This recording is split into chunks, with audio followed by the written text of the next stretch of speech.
Hello, John Talley here with Partzilla.com, and welcome back to my garage.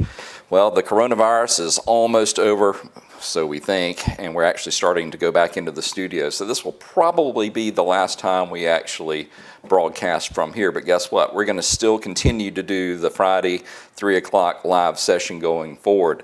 Sometimes I may be in the studio, other times, well, you'll just have to wait to see where I happen to be on a Friday at 3 o'clock going forward. It looks like we've got a few people already lined up to ask me a few questions, and that's what I'm here to do, answer. You send them in, and I'll respond live. It looks like John is asking about a Sportsman 570, and he says he's got a 2020 Sportsman 570, and it has a clicking sound in low gear, and it has 1.2 miles on it. Whew. I think I'd be taking that one directly back to the dealership.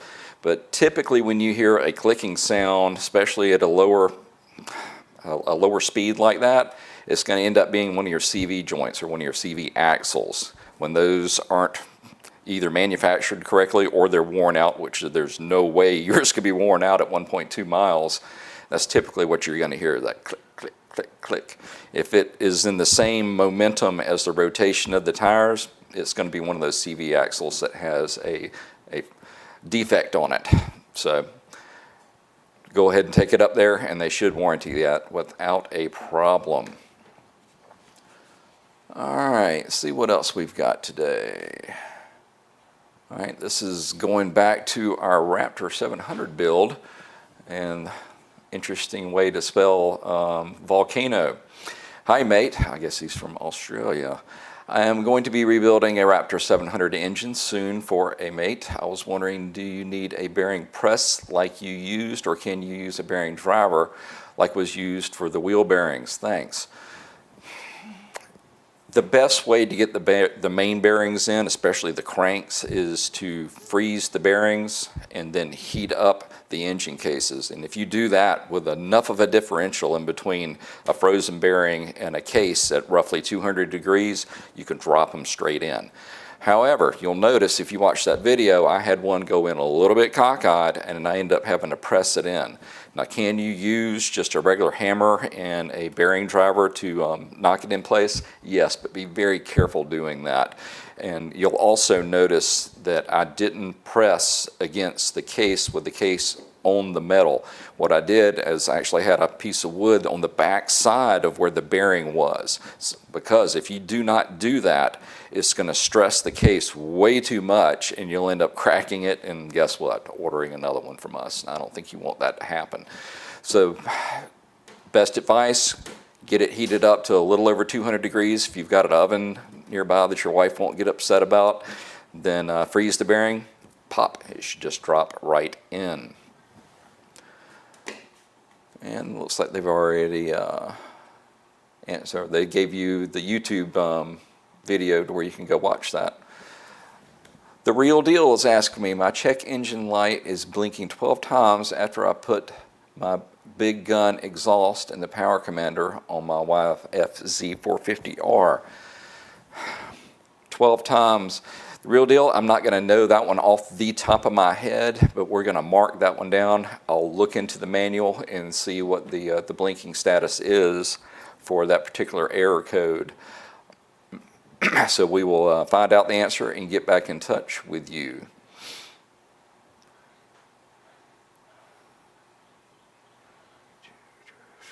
All right, Joseph is asking if there was a chance we could do a video on pressing rods in and how to balance cranks. There's not a lot of YouTube content on this subject. Thanks, we appreciate your video. Joseph, I've actually never done that on camera. I did that process way back on my personal 1976 YZ125. Actually, I went through that process. And you know what? I actually have a 79 YZ250 that's been lingering around the studio that we have yet to really finish up.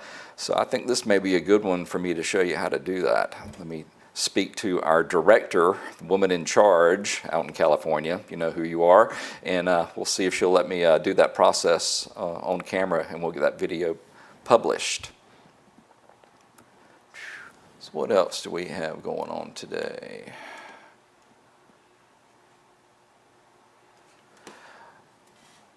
Alright, my Yamaha Grizzly has started feeling sluggish when I try to accelerate. The engine gets up and goes, but it doesn't like to get going.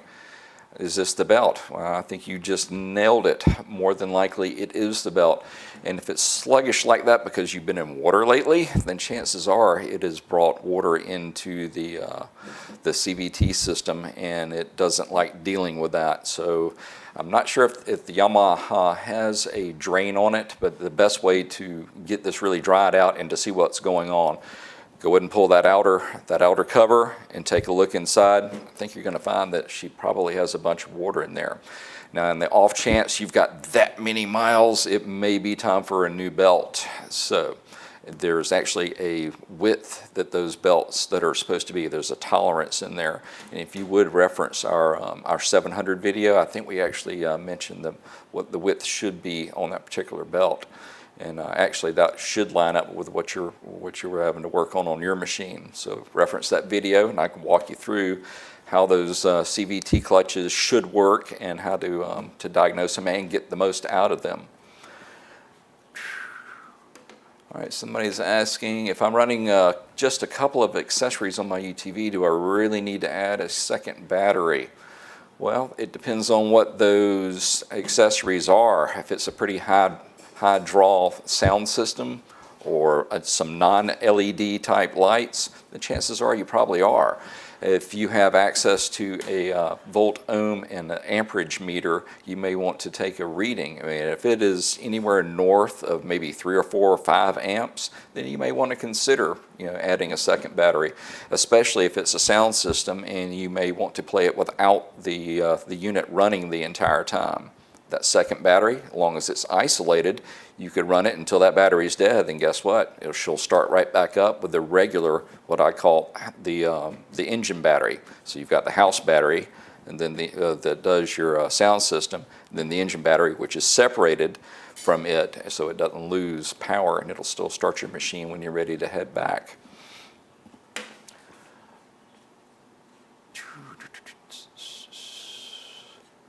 All right, Mason is asking me, I have a 2001 Honda Rancher TE. It will idle strong for a couple of seconds and then it starts to die.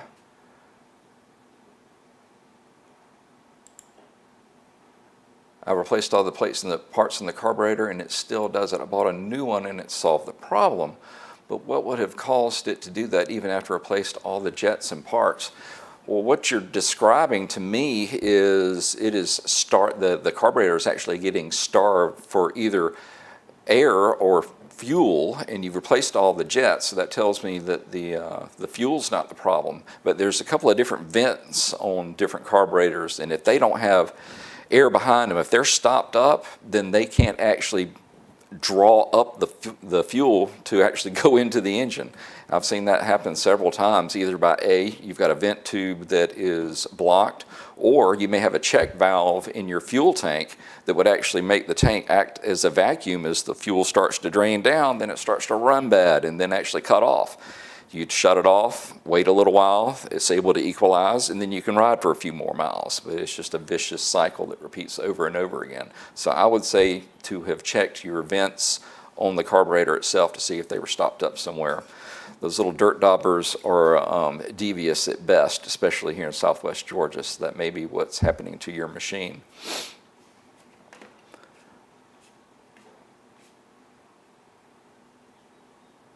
All right, David is asking me, hi, I have a 2012 Honda Foreman FPA. So you've got a four-wheel drive power steering automatic. Yep, it is a carb model. And when I put it into reverse, and then David, you take me to that point, and then oh, there we go, the next message. It puts a really low rev limit, like 3,000 RPMs, and only goes like 3 miles an hour, but all the other gears are fine. That is something new. So you're telling me only, oh, that's in reverse. It has a limiter built into it. It knows you have it in reverse, and it's going to purposely keep it under a certain RPM and a certain speed going backwards. So the machine's actually doing exactly what it was designed to do. So this, I don't think you want to bypass that, because why go backwards when you can turn around and go forward? But that will be your answer on that.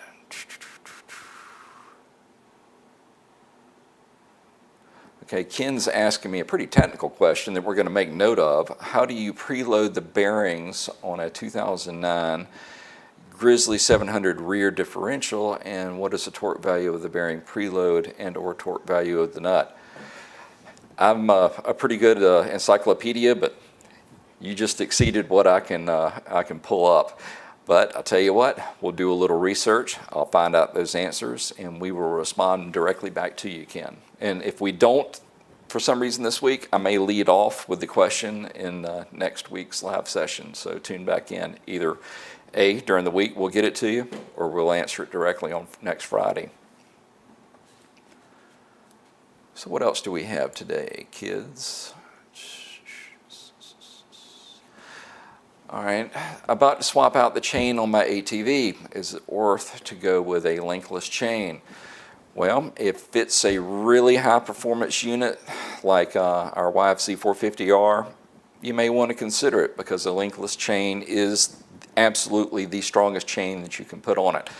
The trick is, to get that in there, you have to get it around the swing arm. You're not going to cut your swing arm in half. The only way you can do that is to actually take off the swing arm pivot bolt, get it out of the way, and then get the chain in there. Actually, we did a video showing how to do just that. It is a little bit involved, but guess what? That video is coming up on 2 years old. That chain is still on that machine, and it gets ridden pretty regularly. So go ahead and give it a shot. It worked for us.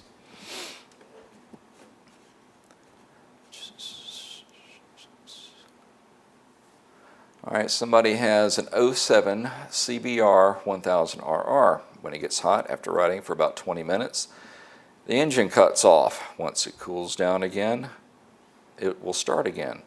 All right, it sounds like you definitely have a cooling issue. So we really need to start looking into the water pump, make sure it has enough coolant in there, make sure it is coolant and not just water and it's boiling it. And beyond that, if you're sitting still, you should also have the fan once it hits a certain temperature, right at 200 degrees, it should cut on and help cool down the radiator. So there's several things you need to look at. As far as it overheating like that, my best bet at this point, without actually seeing the machine, it's probably going to be a water pump issue, because it sounds like it's completely getting choked off. So I would go after that one first.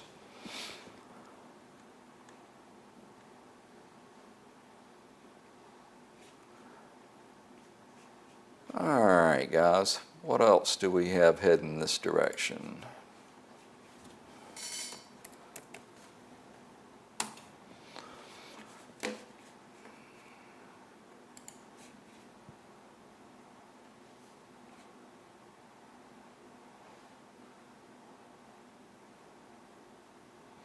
All right, David's asking me on his CRF 80, he puts it into first gear and it kind of wants to barely start moving, but as he switches gears, that evidently gets worse, and then it won't accelerate at all.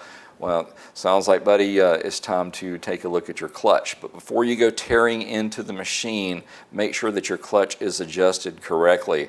If you let somebody else borrow it, maybe they hit the adjuster up top and it's just got a little too much tension on it, but when it does that, those plates aren't fully engaged, they're going to spin, and guess what? You are going to have to buy a clutch. Now, if the adjustment is correct on the lever itself, well, it's probably going to be time for a clutch. Now, keep in mind, when you go in and replace it, do go ahead and do an oil change, because when you wear out a clutch, it is actually bathing in most units in the same oil that's circulating throughout your whole engine. So all that debris from your clutch plates that are starting to break down, it needs to get it out of the engine, and it needs to get out pretty quickly, because it can actually stop up the passages and do damage to your bearings, the valves, I mean, the camshaft, you name it. And I don't think you want to go there.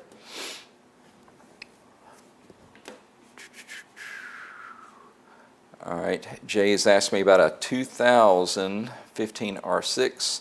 He changed the clutch, dropped the dowel pin on the motor. Oh boy, found it in the oil pan, pulled the clutch basket to see if it was behind it, took out the big nut on the basket, bumped the starter to see if it would fall. So you're telling me that it's still in there at this point? It sounds like you're doing everything right to try to get to it.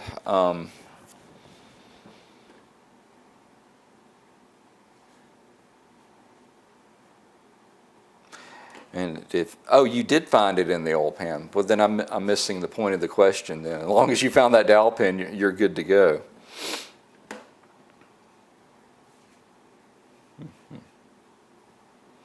Okay, Jade, he just gave me the rest of the question. Basket came forward and bound up. Put it back together, now have a chain rattling noise. Okay, you probably didn't bend the basket, but there is that rear gear that actually goes to a chain that goes to your oil pump that's on the back side, and it sounds like you may have kicked that off because it's tricky to align it, because that actual gear with your clutch basket that is sitting on top of it, it can get misaligned and then not let it drop down as far as it can. So take that bolt back up, the big nut back off, get it to realign, and then drop it in place. How do I know? Because I did that when I first assembled an R6, so I know about that.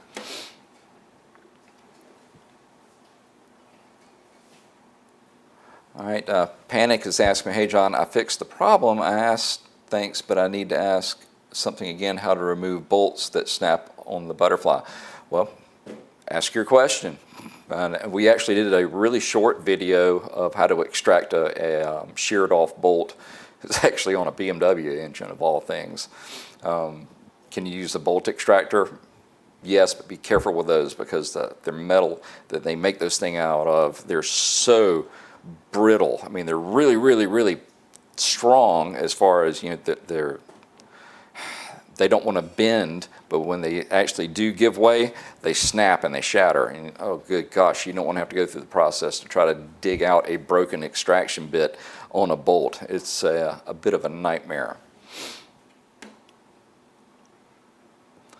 All right, Andrew is asking me a question. Hi, I installed a new Wiseco top end to my Kawasaki Brute Force 650. I checked the ring gap and it's all within spec and it knocks. It never did that before I rebuilt it. Well, here's a question.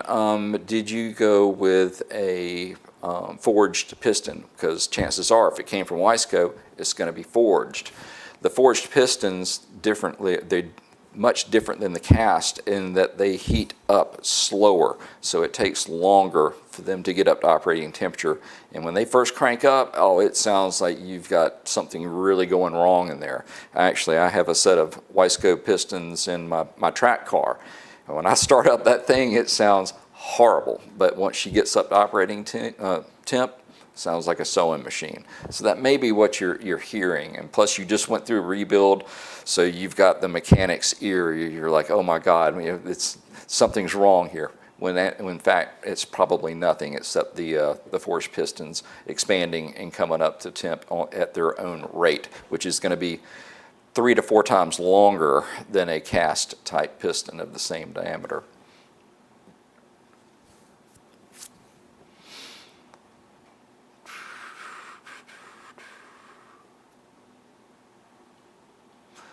All right, David's also asked me, I just have a few more questions because I'm doing a full rebuild. In other videos and forums were of no help. Would you know where the radiator fan plug and why the power steering would not be working? You're going to exceed what I can answer sitting at this table right now, David, but I'll tell you what, I'll have them mark that particular question. I'll do the research, and I will find out the answer and get it back to you. How's that?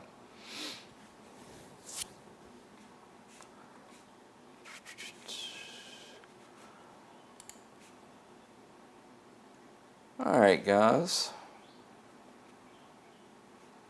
What else do we have to ask me today? Another 450 question. YFZ450. Bunch of folks out there riding those. Good machine.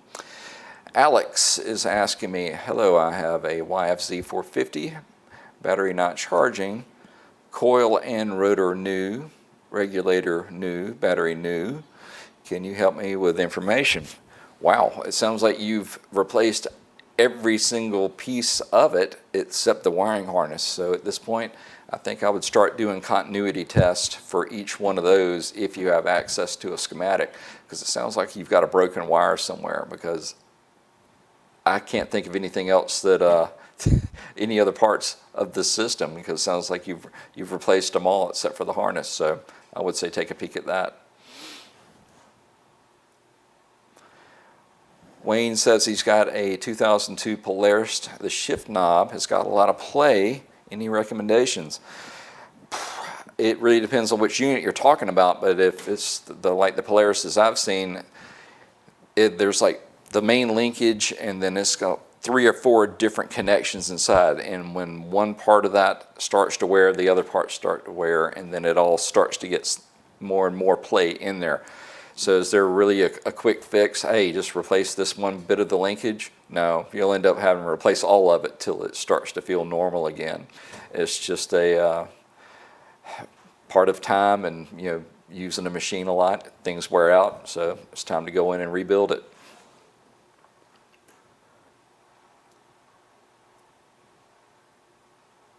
And you're welcome, Andrew, not a problem.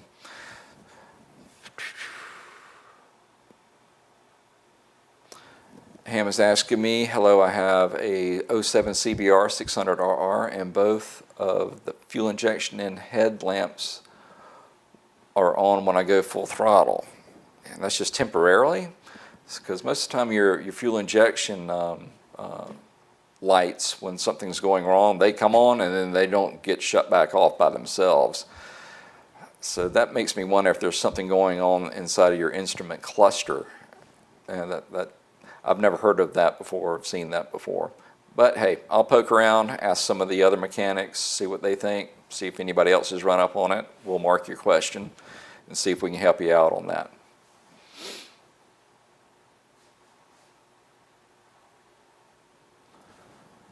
What else do we have here today, guys?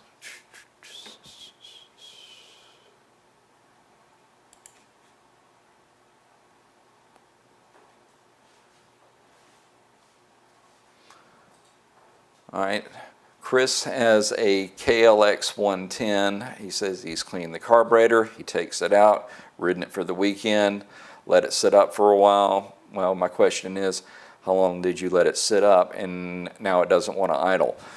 If it's anything over 2 to 3 weeks, depending on where you got your fuel, if it has ethanol in it, I have seen them gunk up in that short a period of time.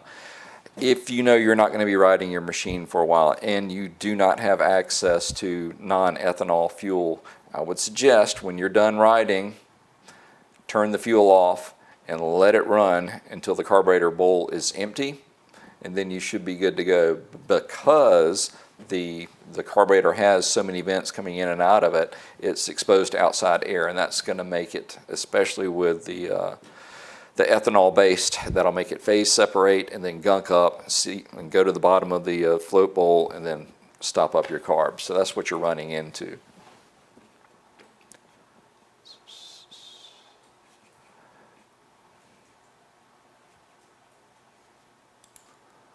All right, Dan, I'm not sure what you're asking me here. What is that box called that your semester plugs into on a 2000 Polaris 335? I'm not sure what you're asking me there, buddy. Give me a little bit more information. Let's see what I can do. All right, Arch is asking me, he's got a 2009 Honda Metropolitan, electric start, stopped working, no clicking, fully charged battery, will kickstart, swapping relays and fuses, but no luck. Any ideas? Well, it sounds like you've eliminated most of the problem. I would start looking at the actual start switch, because I know that those, especially if it's been left outside for a long period of time, water gets into that switch, gets a little bit of corrosion, and it won't do anything. So that's what you're describing to me. So take a look at the contacts, the wires that come off of that switch, and see if it's actually making a connection inside. Tim's asking me, do you recommend a high compression piston for a 95 Honda 4-Trax 300? The 300 4-Trax is a bulletproof machine. I think they quit making it because the things would never break, and they wanted to sell you a new ATV eventually. Would I go with a high compression piston on that? No, I don't think I would. And the reason being, your benefit out of going with a higher compression is not going to really be realized in a machine that's truly made for a utility type design. Only thing it will accomplish is you may have to run premium gas, and you're not going to get that much more performance out of it because you're limited by not just the compression, but your valves, how much flow they can deal with, and then you're choked down by your exhaust. So those three things work in combination, and just doing one side of that equation or one part of that equation, I don't think is going to get you where you need to be. My advice, go back with maybe an oversized piston, but not change the compression ratio on it.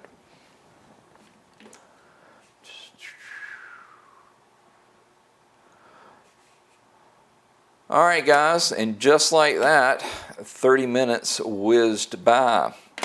Well, listen, we just want to say thanks for coming by, spending a little bit of time with us, and shopping with us at Partzilla.com if you were doing so. And if you are right now and you're having to wait a little bit longer on your package, believe me, we are working just as hard and as fast as we can to get all of these orders processed and out the door. It has been crazy dealing with this coronavirus and the strain that it's put on our staff, all the way from the shipping department to the people answering the phones and the emails. I mean, it's really a lot. And I understand some of you may be getting frustrated, but trust me, we are working at this as hard as we know how, and we will get you taken care of, although it may take a little bit longer than should be allowed, but it is reality, and that's the way it is. Well, once again, we just want to say thank you for dropping in, and hopefully you can come spend a little time with me next week, and I'll probably be back in the studio back then. So once again, thank you. Y'all have a great weekend and a great week, and we will see you next Friday. God bless.